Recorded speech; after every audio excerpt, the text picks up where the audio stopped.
اور ناظرین کرام، اس وقت مسجد نمرہ میں خطبہ حج شروع ہو چکا ہے۔ آئیے آپ کو لیے چلتے ہیں مسجد نمرہ، اور اس وقت حمد و صلات بیان ہو رہی ہے۔ آئیے سماعت کرتے ہیں۔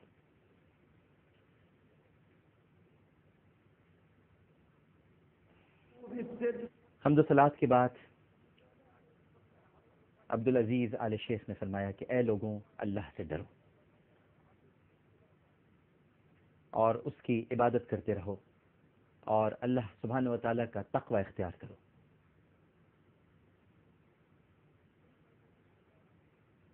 اس وقت آپ دیکھ سکتے ہیں کہ عبدالعزیز آل شیخ خطبہ حج ارشاد فرما رہے ہیں۔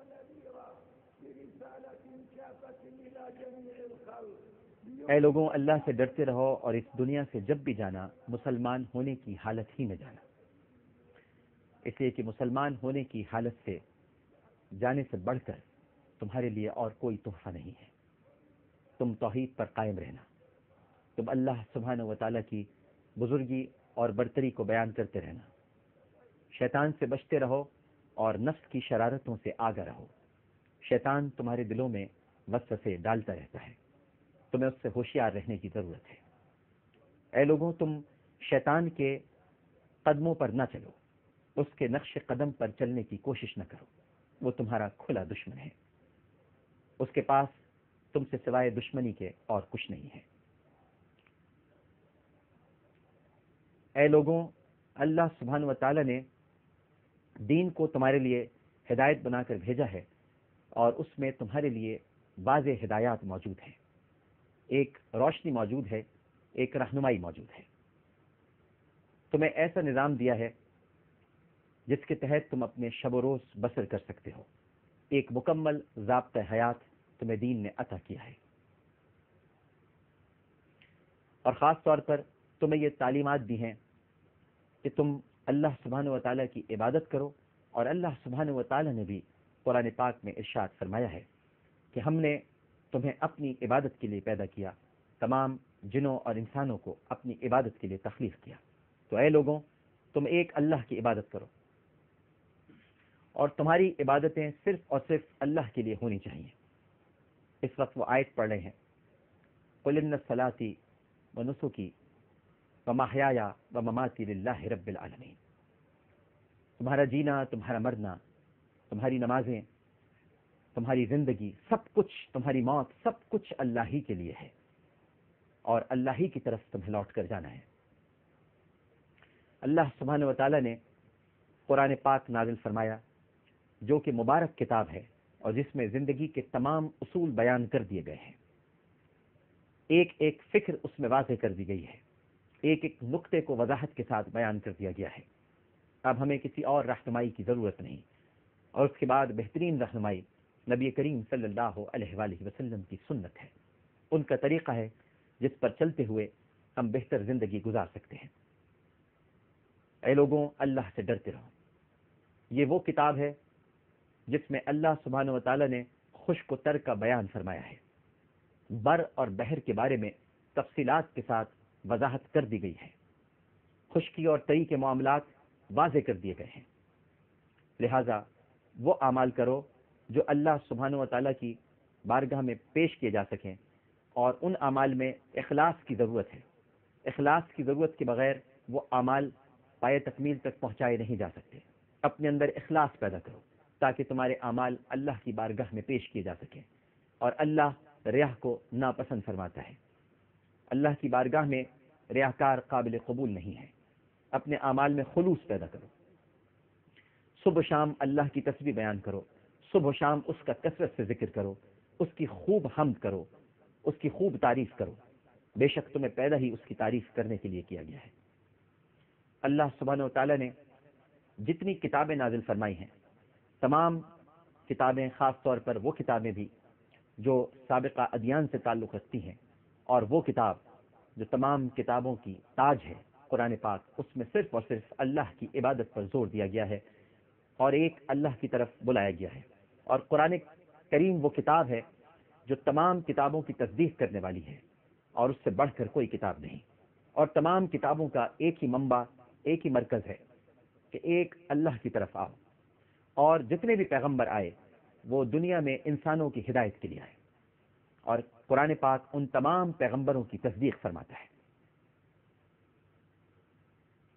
قرآن پاک کے اندر تمام اصول متعین کر دیے گئے ہیں، اور تمام مسلمانوں پر یہ لازم ہے کہ وہ تمام انبیاء پر ایمان لے کر آئیں۔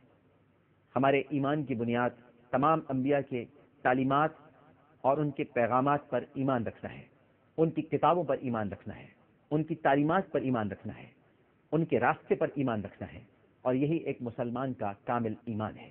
ہمیں اس سے روگردانی نہیں کرنی ہے۔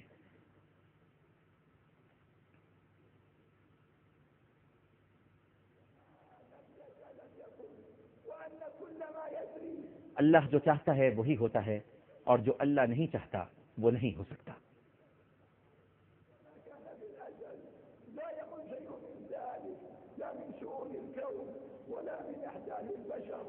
کوئی بھی کام اللہ سبحانہ و تعالیٰ کی مرضی کے بغیر نہیں ہو سکتا۔ اللہ سبحانہ و تعالیٰ کی مرضی کے بغیر کسی کام میں یا کسی بشر میں یا کسی انسان میں اتنی قوت اور طاقت نہیں کہ وہ پائے تکمیل تک پہنچا سکے یا انجام دے سکے۔ اللہ تعالیٰ کے حکم پر اگر ہم عمل کریں گے تو کامیاب رہیں گے اور فلاح پا جائیں گے، اور اگر ہم نے اس کے حکم سے روگردانی کی تو ہمارا انجام ان لوگوں کے ساتھ ہوگا جن پر اللہ تعالیٰ نے انعامات نازل نہیں کیے۔ ہمیں ہر وقت نیک اعمال کرنے چاہیے، برائیوں سے بچنا چاہیے، اور اللہ سبحانہ و تعالیٰ کی تسبیح، تحمید اور تحلیل میں وقت گزارنا چاہیے۔ اللہ سبحانہ و تعالیٰ نے اپنی کتاب بلاغت میں ہر برائی کو واضح کر دیا ہے، اور ہر وقت ہمیں اپنا احتساب کرتے رہنا چاہیے کہ ہم میں کہاں پر کمی رہ گئی ہے، اور ہم میں کوئی ایسی برائی موجود ہے جسے ہم ختم کر سکتے ہیں، اسے ختم کرنے کی ہمیں کوشش کرتے رہنا چاہیے۔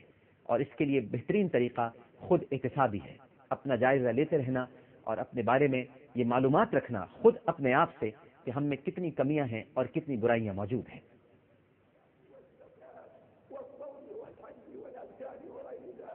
ہمیں نماز پڑھنی ہے، روزے رکھنے ہیں، زکوٰۃ ادا کرنی ہے، حج ادا کرنا ہے، اور ہمیں وہ تمام احکامات بجا لانے ہیں جن کا حکم اللہ سبحانہ و تعالیٰ نے قرآن کریم میں دیا اور نبی کریم صلی اللہ علیہ وآلہ وسلم نے اپنی تعلیمات میں دیا۔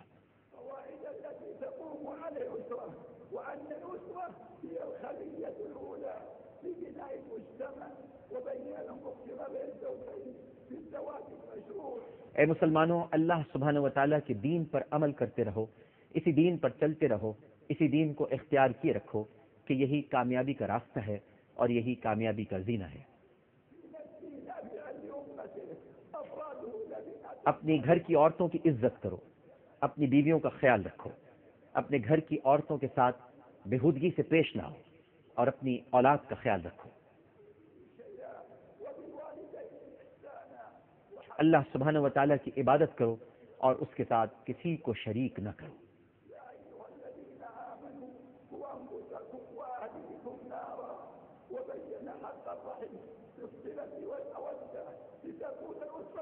اے ایمان والوں، جس وقت سب یہاں پر موجود ہو، میں تم سے کہتا ہوں کہ اپنے گھر والوں کو اور اپنے آپ کو جہنم کی آگ سے بچاؤ، اپنے آپ کو اس کا ایندھن بننے سے محفوظ کرو۔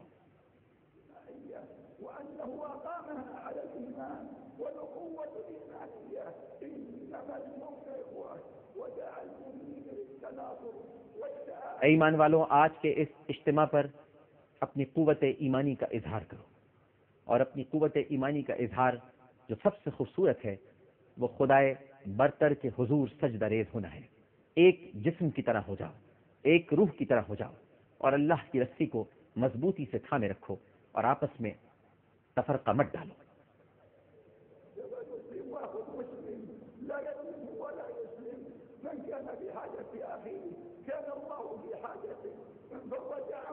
مسلمان تو وہ ہے جس کی زبان اور ہاتھ سے دوسرا مسلمان محفوظ رہے، اور مسلمان وہ ہے جس کی وجہ سے کسی دوسرے مسلمان کو اذیت نہ پہنچے۔ پوری امت مسلمہ ایک جسم کی طرح ہے، جسم کے کسی بھی حصے میں اگر تکلیف ہوتی ہے تو پوری امت مسلمہ کو تکلیف ہونی چاہیے، پوری امت مسلمہ کو تڑپ جانا چاہیے۔ ایک دوسرے کا خیال کرو اور ایک دوسرے کو فلاح پہنچاؤ، نیکیاں کرو، مدد کرو، کسی کی دل آزاری کا سبب نہ بنو، کسی کو دکھ مت دو، کسی کو تکلیف مت دو، بلکہ دوسرے کے لیے تقویت کا سبب بنو، طمانینت کا سبب بنو، ان کی خوشی کا سبب بنو، لیکن ان کے لیے ایذا رسانی کی وجہ نہ بنو۔ اللہ سبحانہ و تعالیٰ نے جو چیزیں تم پر حرام کی ہیں ان سے بچتے رہو، اور جن چیزوں کو اس نے تم پر حلال کیا ہے ان کو اختیار کرو۔ حرام چیزوں سے بچنا اور حلال چیزوں کو اختیار کرنا، یہی اصل دین ہے۔